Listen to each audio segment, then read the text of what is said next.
Um, okay. Senators ready? Are you ready? Yeah. Okay.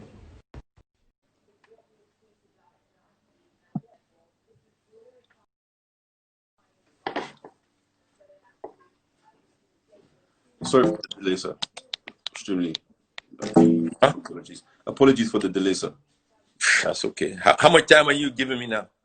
Um, how much time are you giving me? Because it's your time, sir. My walk. I want to do 15,000, 20,000 steps. They just opened the mall across the street, so I want to walk to the mall. I'm stuck here. I can't come back home. I'm waiting for the airports to be open and have self-isolation so I can come back. What can I do? Okay, let's do 15 more minutes. You're the boss. Shoot.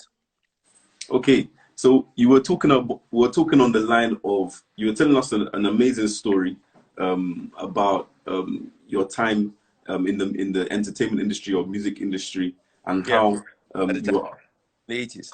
yes sir and how you were unable to carry out probably what would have been Africa's biggest show Yeah. in Nigeria at the time due to a coup and so on and so forth.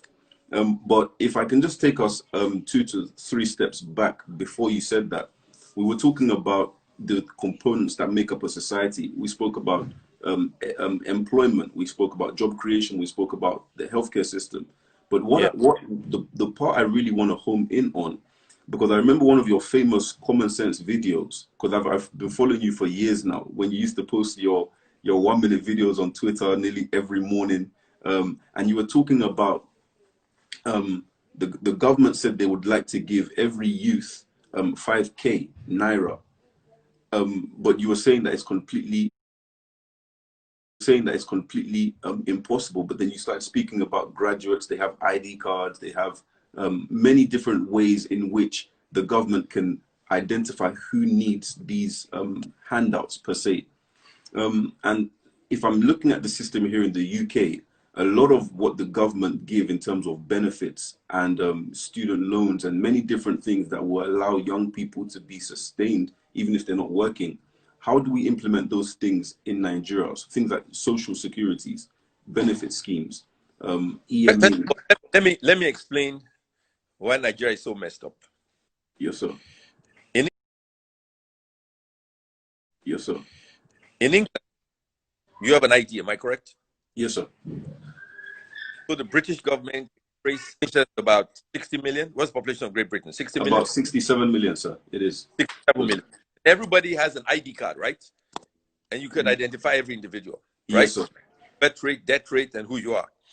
In Nigeria, everybody has a different identification number.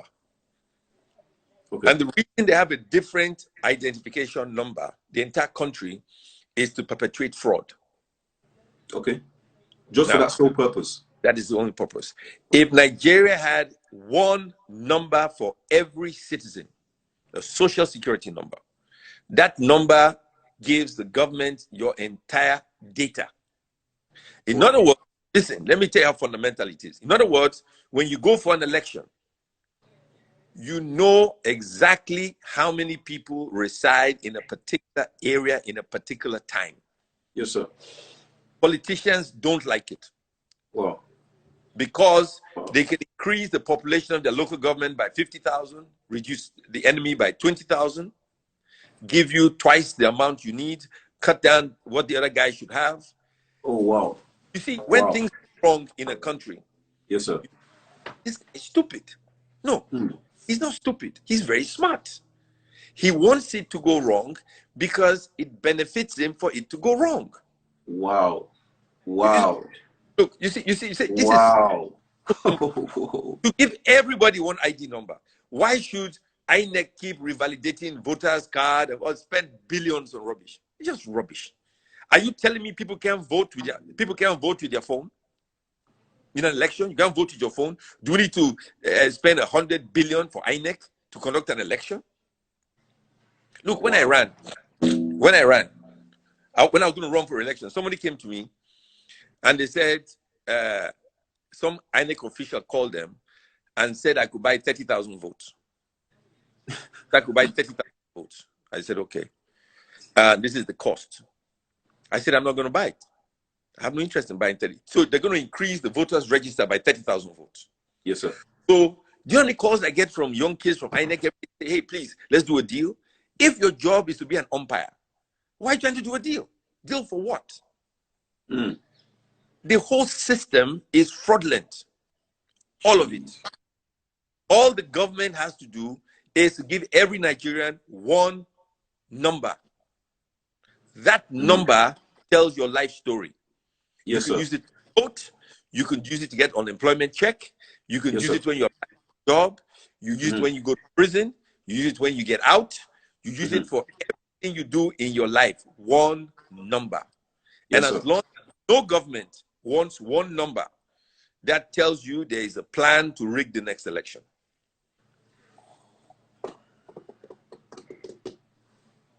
Wow. Wow. So it's better for the system to be messed up so that you can get what you want from it. Look, in fixing the system, you don't get what you want. And so how many people are actually queuing to steal money? How many politicians are queuing to steal money? I would say no. Let me take that back. Not all politicians are bad. Not all, sir. Yeah, no. But it happens. They're good politicians. And some politicians don't understand what needs to be done. Yes, sir. Some politicians don't know what needs to be done. They just don't. So let me not. I don't want to see castigating all politicians. They are great politicians. They are terrible politicians. Okay, let me clarify that. Not all politicians know why they are in politics. Some people, you ask them, what's your job? They say, I'm a politician. How can you say politics is a job? How can politics be a job? No. How can you say you're a politician? So how do you make a living? How do you pay school fees? How can politics be a job? So you die. How can politics be a job? What is the job? So you must have something that you do, whether you're a business owner, you're a practice. Politics is a passion and it's part-time. Politics is not a job. It's not a job. You meet a guy who says politician. What does that mean? Wow. I know people who they'll create a problem between the two of us, make us fight. Yes, sir. Then they'll go to you, or they'll come to me and say, this man is stronger than you. This is the problem. You pay me so much money, I'll reconcile you. But he created the fight in the first place. Then he charges to reconcile us. He goes to you and charges you the same to reconcile us. But he created the fight. Divide and rule, or divide and conquer, divide and rule. Yeah. So when I was a concert promoter in the 80s at the National Theatre, I had maybe 20 shows there. I was doing shows in those days. So the policy then was you give your tickets to the box office and they would sell it for you. You couldn't sell your own tickets, which was so stupid. Anyway, I gave it to them. Now, I had a show Saturday, 2 o'clock and 6 o'clock. Maybe I was doing Shalama or Kool and the Gang or Lakeside, whoever I did. Now, I would say, okay, the show starts at 2 o'clock on Saturday, 2 and 6 o'clock, 2 and 6 o'clock on Sunday. Please start selling the tickets 3 days in advance. They say, yes, sir, no problem. They start selling the tickets 1 hour before the show. The capacity of National Theatre was 3,500. They start selling the tickets 1 hour before the show. My tickets then were 5 naira and 10 naira, right? Yes, sir. The line is round the block. I said to myself, how can these people be so crazy? But they were not crazy. Selling 5 naira, 10 naira. Then they gave half the tickets to other people who were selling it for 30 naira, scalpers. Wow. So they were not stupid. They were not stupid. But they made sure that they created wealth for themselves by selling tickets 1 hour before the show. Yes, sir. So yes, sir. That's how we function as a country. And that needs to stop. So it's in our DNA to be a bit crafty, not sincere. No. It's not in our DNA. We're good people. Okay. The trouble is, you have to lead by example. Okay. You have to lead by example. Yes, sir. Don't forget, when Idiagbon was vice president, yes, sir, he didn't take any crap from anybody. Idiagbon didn't take crap from anybody. I mean, you don't stand integrity. You know, Emeka Omeriwa was Minister of Information at the time. They launched war against indiscipline. standing up in line. Nobody should jump at the bus stop. Only Diagbon was there. You have to lead by example. It's not a conversation. It's you have to lead by example. If you lead by example, why was Fela popular? Fela lived with his people. I mean, you may not approve or have the things he did, but he lived with his people. You so cannot. He lives among them. He lives with them. He eats with them. He lives with the people he worked. The people he worked with. Wow. He lived. So he was popular. Gandhi lived with his people. Martin Luther King lived with his people. You get what I'm saying? Yes, sir. Buhari lived with his people. So if you have a simple life, then they will listen to you. But the Diagbon was ruthless. He told it like it is. He wanted to fix Nigeria. Wow. And you can say that about Obasanjo to an extent. But these are the kind of leaders you need. If you don't have leaders like that, you're in trouble. Wow. Wow. So in other words, if the people are a bit corrupt, it stems from the head. It flows down. But You where lead. there's upright leadership. Earlier about the bags. Women love those bags. They love the bags. Men love it. Look at when you go out, look at a Nigerian politician. Yes, sir. Look at his watch. Just look at his watch, and you tell. Some of them have so many diamonds. And you know, if you showed me gold, fake or real, I can't tell the difference. If you showed me real diamond or fake diamonds, I can't tell the difference. And people, you know, when I see men wear diamonds as watches, I said, is it a watch or is it jewelry? You know, and sometimes I wonder, I said, what is the purpose? What is the purpose? Yeah. Anyway, these are my personal views. I mean, you know, I can't because I think you're onto something, because like you said, you know, I've had some encounters with some politicians here in the UK, and the lifestyle they live is very I don't, everyone has their own preference, but we would call it modest. You know, you've got this guy who's, you know, running for prime minister one moment, or next minute he's running for London mayor, and he's he's wealthy. He comes from a wealthy background, Eton graduate, Oxford graduate, wealthy family, and he's not wearing the best shoes. He's probably wearing, you know, he likes one suit, one shirt. He's got the same watch all the time. Extremely modest. But in Nigeria, you've got the local government chairman who is just got like 10 cars, 10,000 police officers, the biggest house in his area. He's wearing the best native, the best. And you're thinking, so who's more important? Why do you need me on your show? You're telling it like it is. You don't need me on your show. You should interview yourself. I'm just expanding on what you're saying, sir. Just expanding. Okay. Just expanding on what you're saying, sir. But I mean, is that because in the UK they may feel safer than in Nigeria, or is that because there's more scrutiny in the West than in Nigeria or in Africa? For what? For what? The policemen? For the lifestyle, the lifestyle they live. No. It's a poor man's mentality. If you look at the history of the world, it's a mentality issue. You find out that rich people are the ones that care for poor people who are born rich. When poor people get into office, unfortunately, the first thing they want to do is acquire wealth. Now, I don't have general statistics to prove what I've just said, but when a poor man gets into office, first thing he wants to do is acquire wealth. When a rich person gets into office, was born with it, he may not need what the poor man needs. This is very sad. But this is true. Look, when I was a senator, I went to a supermarket one day and I saw House of Rep member, first time House of Rep member. Yes, and I was in the supermarket buying my groceries for the week, and she had two policemen protecting her. And I was by myself. And I wanted to say hello to her, and the policeman stopped me, and then I introduced myself, and we could talk. And I was just saying to myself, this is a House of Rep member. Yes, sir. From a poor area. At that time, nobody knew who she was. She's no longer there. Nobody knows who she is today. Why did she need policemen protecting her? Yeah. Why policemen protecting her? They think it's that, you know, the office needs that. Okay, why do you go to a politician's house in Nigeria and he has 7 SUVs, the same color, the same type, the same year. No, think what I just said. Now, E.F. Hutton says you buy what appreciates in value, you Yeah. leave what What depreciates in value. depreciates in value? Yes, sir. These guys have assets, 50 million naira each. 3 years from now, each of them will be worth 10 million naira. Pack all these cars in the house that will depreciate in value. So if a man or a woman can't figure that out, so how do you think they're going to run the state? Yes, sir. No, how do they run the state? If a governor goes somewhere with big convoy, hundreds of people, and all that stuff, look at Peter Obi. Peter Obi travels alone as governor. Wow. What do you need those people for? He travels alone.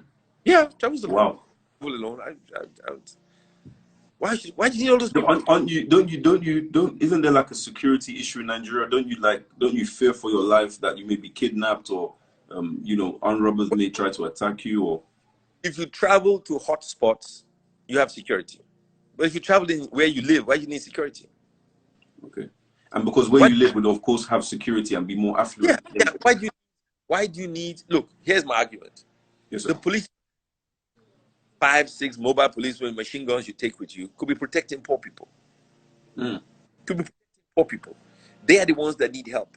They are the ones that get attacked by herdsmen. They are the ones that get kidnapped. So you cannot have a disproportionate amount of security for the rich and the poor people have no security. They need it. We are under police. We are underfunded. That is why I keep saying deregulate, have the resources so you can help poor people. Not Yes, rich sir. people. Yeah. You have private security. Help poor people. Poor people need help. Yeah. You have to give them help. If the poor people don't sleep, you will not sleep. They'll come get you. Wow. And what is happening in Nigeria is the rich use the poor to kill the rich. The rich use the poor to kill the rich. That's Wow. what's happening. Okay? So we have a revolution that needs to take place, a revolution of the mind. A revolution of the mind. So we think differently. If we don't, we're going to pay a price. Nobody wants to pay the price. We will pay the price. And this has to start at the top. 2023, we start all over again. I was talking to Senator Nala. He was a former majority leader in the Senate. Yes, sir. He's here in Miami with me. I'm in LA. He's in Daytona Beach, Florida. Came here to pick up his wife. And I said to him, we need to come together. PDP and APC come together and set up a progressive wing on who the next president should be. We have to come fighting each other. It's not a PDP fight or an APC fight. We just have the most brilliant come together.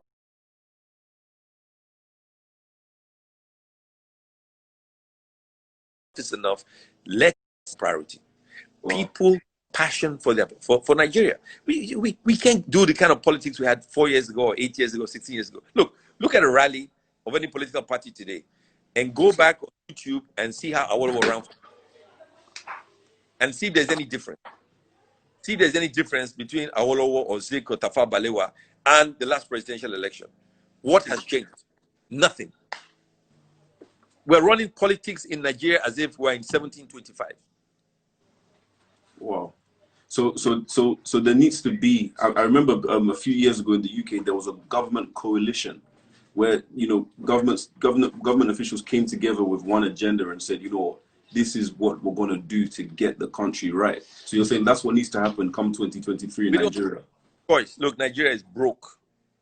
We are borrowing too much money. Wow. Debt service, probably 50% of your budget. I understand the IMF told Nigeria to deregulate. I understand Nigeria has already deregulated but has not announced it. I hope that is true. I hope the federal government has deregulated even though they've not announced it. We need a mass transit policy in place. We need a budget for science and technology to merge ministries. To merge ministries, the Oran Science report must come into play.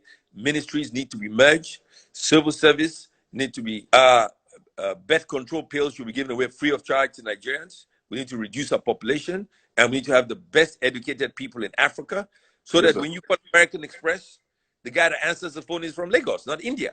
Because India, out of all of that, when you call your credit card company, it's not an American answering your phone. The guy is in India answering the phone, right? So these are the things that need to be done. We cannot continue like this. We're broke. Wow. We're broke. So if you're broke, then what's the point living a life of luxury when you have no money? Yes, You sir. have no. Sir. That is a big problem. Look, when you become a senator, you focus on the economy, and finance. And like I said, I've been an executive, I've been in the Senate, I've been in the private sector. I hang out with presidential candidates all across the world. Yes, sir. I understand how they run countries, and how to run companies. Why would I sit here and give bad advice? Why would I give bad advice? Look, in the Senate, I proposed 2 bills. I proposed many bills, but 2 bills I proposed got defeated by every single senator. And I'm proud of it.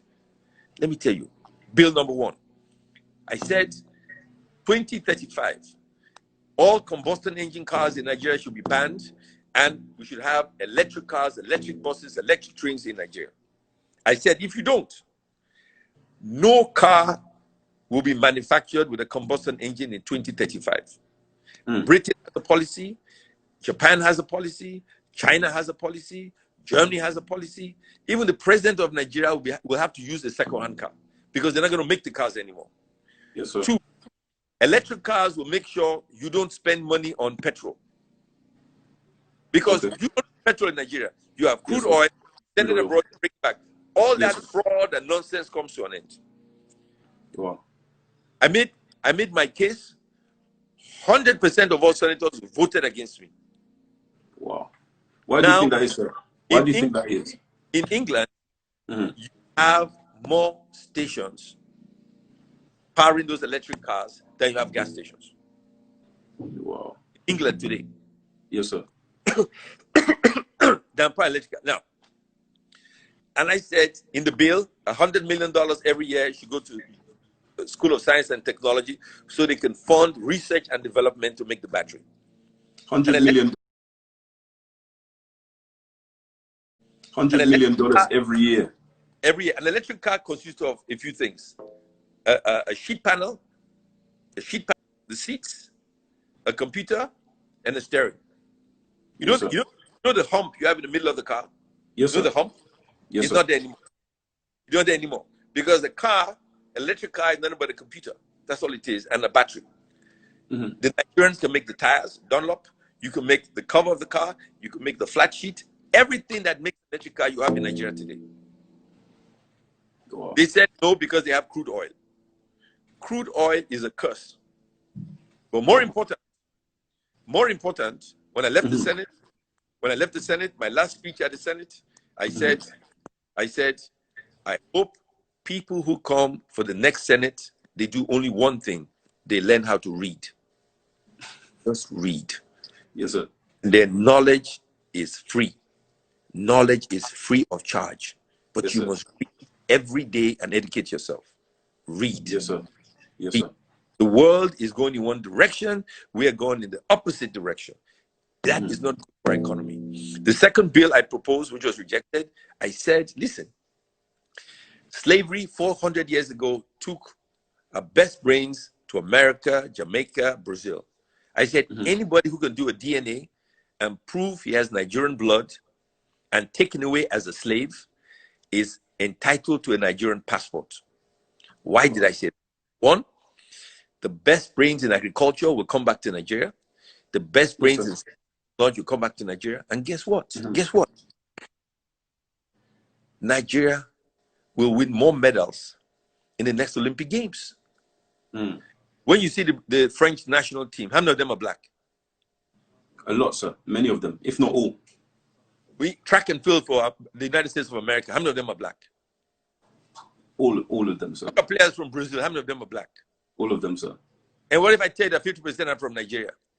Wow. Think I won't bring them back?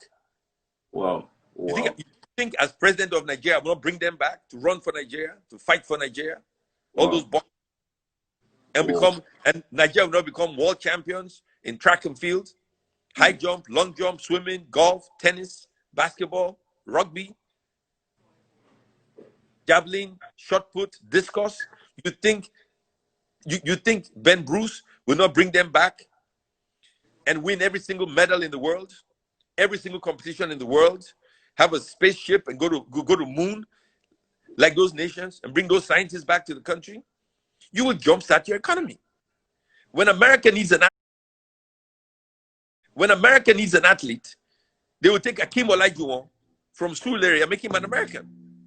Yeah. Yeah, they take a British in 5 minutes. If JJ Okocha wanted to be British, they make him British in 5 minutes. They'll take you. But our people in the Senate said, what? Bring them back? No, we're a great nation already. So what am I supposed to do? What? Tell me what you want me to say. I'm not telling you things I dreamt about. I'm telling you things I tried to do as a senator. I'm telling you things I try to do as executive director for Black Music Association for Africa. I've told you things I tried to do with Jesse Jackson when he ran for president in 84 and 88. In 86, Jesse Jackson and Digriffy called. They said we should go to Southern Africa. We should go to Southern Africa and we should meet Winnie Mandela at the border between Botswana and South Africa, Gaborone. Gaborone is the capital of... And we went there. And what happened was South African forces had bombed the frontline states. Congo, Mozambique, went to 6 frontline states. And like, take Mozambique, I met Samora Michel. Samora Michel was the president. His wife later married Nelson Mandela. So we went to the frontline states. We went to the frontline state with Jesse, ABC Television, chairman of the Democratic Party for Long Island. We were all there. Now, let me tell you what came out of that trip. So we went to all the bomb sites. We saw devastation of war because South African forces then were attacking the frontline states to destabilize the ANC. We met the ANC leadership, Thabo Mbeki, in Lusaka. The ANC leadership was in exile in Lusaka. Mandela was in prison. Winnie was free. And what was sad about the trip? As we landed in the frontline state, Mugabe had just become president of Zimbabwe. They did not like Nigeria. And I sat down with the presidents, the prime ministers, and the leaders. They did not like Nigeria. Wow. And I asked him, and the Nigerian ambassador who took us on trip was a guy called Ambassador Blankson. And I asked him, I said, why don't you like Nigeria? First of all, Muritala Mohammed has spent a lot of money for the liberation of South Africa. We were the largest contributor, and I don't know why we didn't send troops to knock those guys out. Anyway, they didn't like us because they felt Nigerian governments were not revolutionary enough. We were not socialist. We were too laissez-faire, too capitalist, and with the spirit, the fighting spirit. Don't forget, Mozambique was being supported by Fidel Castro. So the kind of government, Marxist government, socialist government, people who had an ideology. Now, go to Southern Africa. Go to Southern Africa, travel around Southern Africa. Look at the economies and the way they've grown, and look at West Africa, and you see the difference. You see the difference. The way they've go to East Africa. Go to Paul Kagame, Rwanda. Go to Rwanda. You know clear economic growth. There's clear. In Rwanda, you can walk on the street with no shoes. Wow. You can't throw plastic. The government has a policy. If you're really poor, they will give you a big, humongous cow. When the cow has babies, I don't know what they call cows, you give that to the next poorest person. They have a policy for the people. Yeah. And, I keep saying this, and this is very, very important. I'm an old guy now. My time is probably gone. But I tell you this. I can't teach compassion. You cannot feed yourself and not feed the people who you govern or who vote for you. Giving them 2,000 naira, 10,000 naira can feed you for a day. It can't feed you for your 4-year cycle. Wow. And we need to pay attention to those things. I'm saying it for common sense. I've said it all my life. The governments, all governments have said, listen, I'm not criticizing any government. Yes, sir. I'm criticizing all governments. I'll make Yes, myself very, very clear. This Yes, is not about my party with anybody else. They're all guilty. Nobody is exempt from criticism because they all duplicate themselves and do the same thing in any disguise. It's not about APC or PDP. It is right versus wrong. Wow. Honestly, I've been writing, so I've been looking down because I'm writing. I'm taking notes. Also, this recorded, but I'm still writing and taking notes because the wealth of knowledge. I think everybody will agree with me. I'm looking at the comments. I'm trying to keep up, but the wealth of knowledge that we're getting here about Nigeria youth development systems is second to none. I've never heard it before. I'm sure many of the guys online have never heard this kind of knowledge before. It's honestly powerful. But so that we don't hit the hour again, I'm gonna just ask you. I'm gonna take the conversation down another route that we spoke about before. We spoke about creating movements in Nigeria that, of course, will be noticed by political parties or leaders, and then, of course, it having enough power to push you into office or to push you to making a change. And I'm reminded of I think the riots that led to a lot of conflict in Nigeria. I think it's the Miss World riots that was the Miss World riots that was motivated by I think it was religious. It was motivated by something happened with somebody said something about Prophet Muhammad, and it kind of went. There was an uproar in Nigeria. I think it had something to do with a beauty pageant as well. But do you think Nigeria will go? Do you think in order for change to happen, something like an event like that needs to happen again? The Miss World riots. Someone said Miss World riot talk about that. So, but let me put it in perspective. In 2001, when Agbani won Miss World in 2000, I can't remember the young old guy now. I called Julia Molly and I said, look, let's host this show in Nigeria. And she agreed. And I got to tell you about Julia Molly. This was a deal worth millions and millions of pounds. And we did it with a handshake. And I tell you, I don't think I've met anybody in my life like Julia Molly. She's an incredible, credible, righteous woman who will do a deal with a handshake. I got to say that about her. yes, sir. So we do the show in Nigeria. And we had about 100 contestants from all over the world. And I chose Abuja because I didn't want, let me tell you the truth. I chose Abuja because parents will come in, reporters will come in, and I wasn't sure about the transport system. You know, the poor people will come in, they'll catch a taxi at the airport, they'll take a cheap hotel. You know, they couldn't stay at Echo Hotel or Federal Palace, or Yes, they sir. go to a cheap hotel to support their children or their friends. And I just didn't think we had the infrastructure in Lagos to deal with that kind of crowd. I didn't want anybody kidnapped. I didn't want anybody raped. I didn't want anybody abused. So I chose Abuja. And Stella Obasanjo was very, very helpful at the time, and President Obasanjo at the time, and then Donald Duke and Peter Odili in River State. Yes, So sir. I got Peter Odili involved, and Donald Duke and President Obasanjo. So we agreed on the show.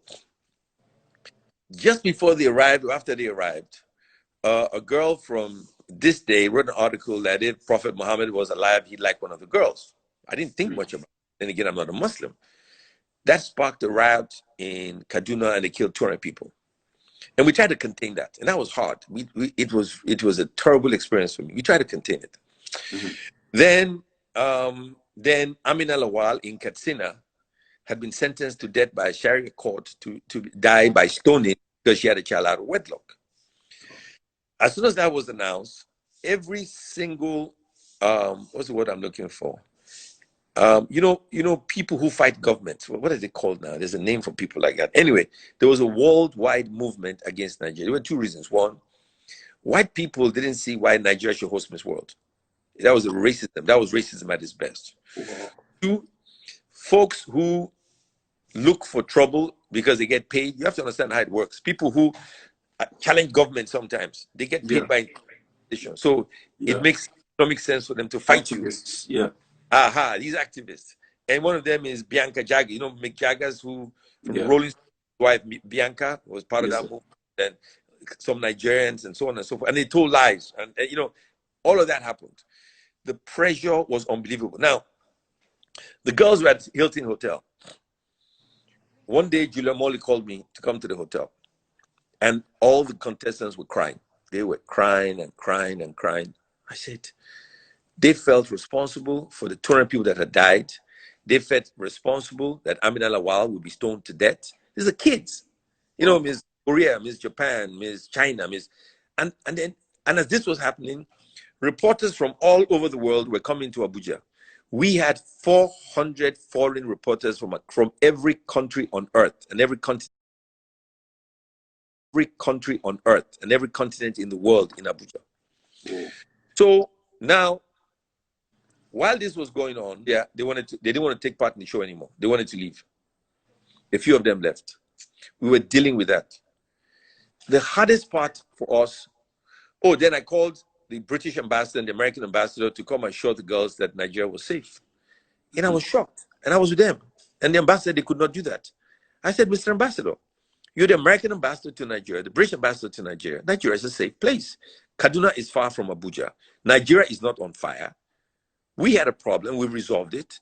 But please tell the girls you're safe. They said they will not. I said, why? They said, after Friday prayer, you will know if Nigeria is safe. I said, what? Wow. This was Tuesday. I'm saying to myself, how can an American ambassador tell me, a Nigerian, that we got to wait for Friday prayer? Yeah. So, okay, no problem. Then I got it. The mosque in Abuja, they're going to be prayers on Friday. What he was saying is there could be a riot after the mosque prayers on Friday in Abuja. I quickly went to the Inspector General of Police and I said, look, IG, I think it's Balogun, call him fire for fire. I said, please, IG, I'm begging you. After Friday prayer, I'm begging you, please, I don't want any violence. Please tell your policemen, tell the troops, don't attack anybody, even if they try to do anything silly. If they want to lead a procession, just let them walk through the streets of Abuja. Please don't touch anybody. Please, I'm begging you. Yes, he said, yes, no problem. Friday, because Talobasanjo was so scared, everybody was worried about what was happening. Talobasanjo came to Julia's presidential suite at the Hilton. We were there. TV was on, Sky, CNN, all the major channels were on. At exactly the moment prayers were over and they left the mosque, they started burning cars. I could see the smoke. They were not attacked by the police, they started burning cars. This was premeditated, obviously. Once that happened, I knew the end was near. Wow. As soon as that happened, CNN called. Julia did not want to speak, so I did the interview on CNN. It was live. CNN, Sky, BBC. I did a bunch of interviews. Anyway, that was bad enough. Everybody went home. I went to bed early. This was a few days. This was like a week to the pageant, or 2 weeks to the pageant. Then Julia called me in the middle of the night. Said I should come back to the hotel. I said, Julia, I'm very tired. She said, Ben, come back to the hotel. I need to see you right now. We have a problem. I said, Julia, can this wait till tomorrow? She said, nope, you got to come right now. As tired as I was, I drove to the Hilton Hotel. I sat down with Julia. I said, Julia, what is it?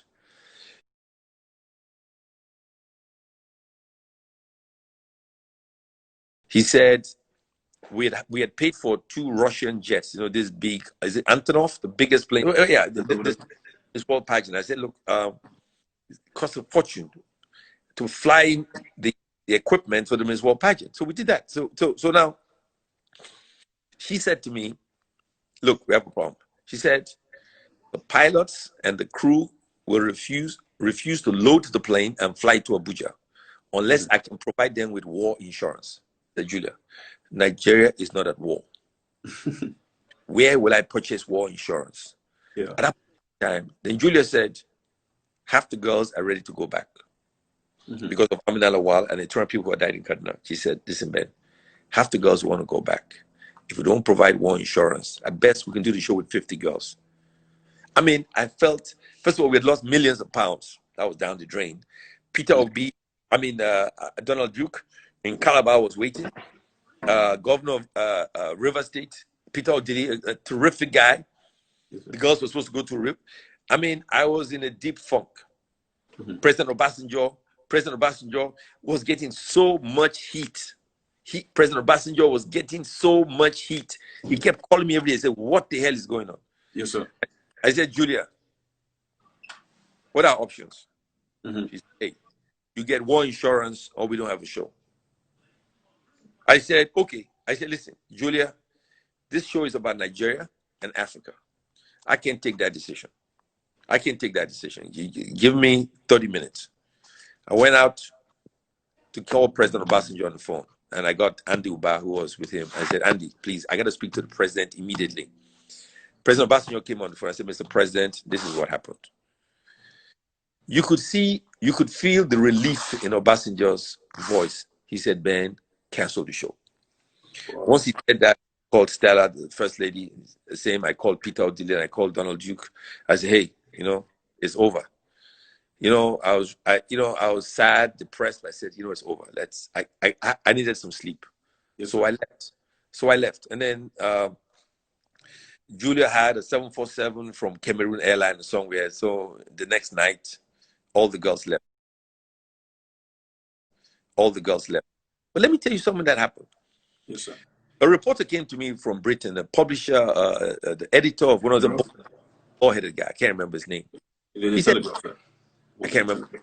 He said, Ben, now that the show is canceled, I need a favor. I said, what? Can I get a ride back to London since you have a 747 and, we got 350 seats, only have 100 girls? Mm-hmm. I said, so I said, yeah. So I said, Julia, this guy wants a ride. We can put him on the plane. I went to the airport, loaded the girls, the equipment, they took off. As soon as they left Nigeria airspace, the guy said, Miss England, and come here, let's toast. She toasted champagne and toasted. Front page the next day, how Miss England was rescued from Nigeria. So here's what you need to understand. Wow. The white press, white governments do not want competition from a black nation. Wow. In other words, if you were to run the 100 meters mm-hmm. with a white guy, you have to run faster. Yes, sir. If you are a boxer, you have to punch harder because you have to win by a knockout. Mm. If you played basketball, you're not going to get the calls. If you play football, they call the foul. If you did track, you have to be better. If you did javelin, you're going to throw it further. Shot put further. Whatever you do in life, you go to class. You have to work harder. Yeah. You have to say to yourself, I am a Nigerian, I am an African, I want to be the best, and I want to conquer the world. It's not about conquering your country. That's easy. Wow. Conquering the world is the hard part. And I'm saying this because, look, I can speak from my experience. Yes, I've been across the world. I've tried to do major events, whether it's the Black Music Association with Quincy Jones and Stevie, or Miss World with Julia Molly, and then tell you the worst part. I then became a judge at the Miss World pageant in London. So when London, I became a judge in the Miss World pageant in London. And I remember before the show, we interviewed the girls, and I said to the girls, I said, 20, 25 years from now, where do you see yourself? All the girls burst out laughing. I'm 18. How can I see myself when I'm 45? Well, 20 years, you didn't answer my question correctly. You didn't happen 20 years later. But more important, wow. Miss Turkey won the pageant. Nigeria's representative was top 10. She could have won. Top 10. When she was crowned Miss World, she won the pageant, and she was a Muslim.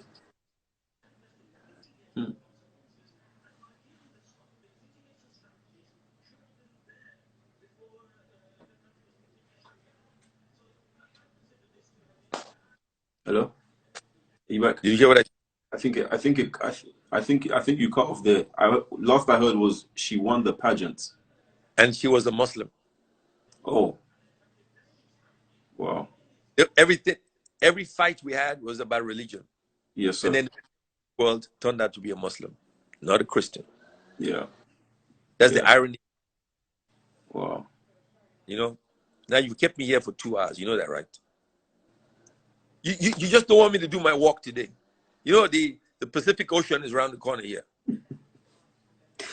Because it's coming to 2 hours, I think time has been very, very, very well spent. This has been the best discussion on New Generation Africa so far. I knew it would be amazing. Like, the truth and the reality of what you're saying is like it's in the minds of people, but nobody has actually said it, and you're saying it. And that's why, like someone just said, we love Senator Ben Murray Bruce, you know, and would love probably to. We need leaders like you in Nigeria. We need it. I mean, when we're talking about leaders who have changed the paradigm and done things differently, think differently, you're up there with the best. So, I mean, we need leaders like you in Nigeria. You need, and you know, you need the support of the youth. You need the youth behind you. We need leaders like you, you know. But I won't say much about that anyway. But sir, thank you so much for spending. Thank you. For spending 2 hours talking to us, and we definitely have to do this again with a different topic when you're ready, sir. When I'm no longer in exile, I can get back home to Nigeria. I'm waiting to go back. Okay, okay, sir. Back soon. Okay. Okay then, sir. Okay. Amazing. And for everybody watching, thank you all for watching. This series it's been an amazing discussion. Thank you all for keeping up with what's going on. Keep following the page so you can see who is up next. But thank you all, and thank you, Senator. Thank you so much, sir. Take care now. Be good. Stay safe. Yes, sir. All right. Take care. Guys, thank you all so much. It was amazing, a powerful discussion. What I'm going to do is I've recorded this this session, and I'm going to post it on YouTube. So before midnight, the full conversation should be out on YouTube, and I will post the link on my story or as an actual post, so you can actually go back and listen to that. I think I'll have another discussion next week or in the next 2 weeks or so. But thank you all for following. Thank you all for listening. It's been an amazing discussion. And thank you for the guys that are listening on Zoom. Charles Freeman, Dr. Wale, Jack Fowler at Oxford University. Thank you all for coming on and listening to the discussion. It's been an amazing talk. And yeah, enjoy your evening, guys. Enjoy your evening. Powerful discussion. I'm blown away. But thank you all. Thank you all. Thank you.